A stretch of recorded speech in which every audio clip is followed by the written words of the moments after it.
আলাইকুম, আশা করি সকলে ভালো আছেন। তো বন্ধুরা, আমি আছি হচ্ছে আপনার মহাখালী ফ্লাইওভারের নিচে, অর্থাৎ মহাখালী রেল গেট কাঁচা বাজার সংলগ্ন যে চৌরাস্তা মোড়টি আছে, যেখানে গত 17, 18, 19 তারিখ এবং বৃহস্পতিবার, শুক্রবার জুড়ে যে তাণ্ডবগুলো চলছিল, এখান থেকে আপনার মূলত বৈষম্য বিরোধী ছাত্র আন্দোলনের কার্যক্রম শুরু হয়। শেষ পর্যায়ে আপনার কিছু উচ্ছিষ্ট দুর্বৃত্তরা এখান থেকে বিভিন্ন ধরনের ভাঙচুর কার্যক্রম শুরু করে মহাখালীর চারপাশে যে তাণ্ডবগুলো চলছে।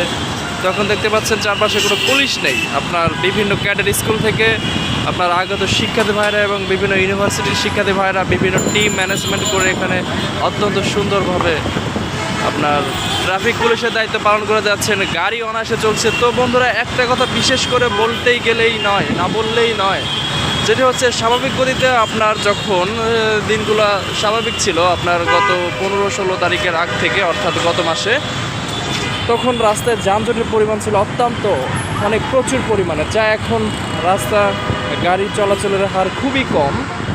বিশেষ করে প্রাইভেট কারগুলো একদম অফিসিয়াল যেগুলো আপনার প্রাইভেট কর্পোরেট, সেগুলো চলছে। তো সরকারি অফিস এবং যারা নেতৃত্ব স্থানীয় ব্যক্তিবর্গের সাথে সক্ষতা রেখে বিভিন্ন প্রকার লুটপাট দুর্নীতিতে যারা চ্যাম্পিয়ন বারবারই আমাদের দেশকে পরিণত করে রেখেছিল, তারা কিন্তু এখন নেই কোথাও।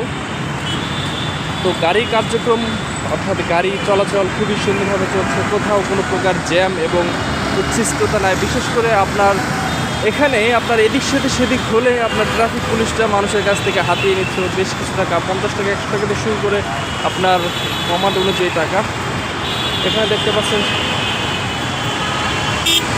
সরকারি তিতুমির কলেজের আপনার একটি গাড়ি রয়েছে, যেটি আপনার টহল দিককে পর্যবেক্ষণ করতেছে। এখানে দেখতে পাচ্ছেন অনেক সাথে রয়েছে নেভি থেকে আগত অফিসাররা।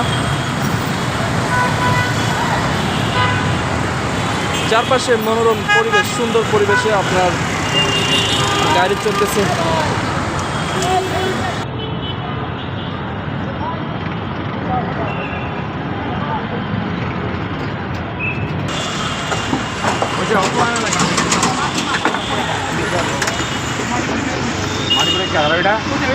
এটা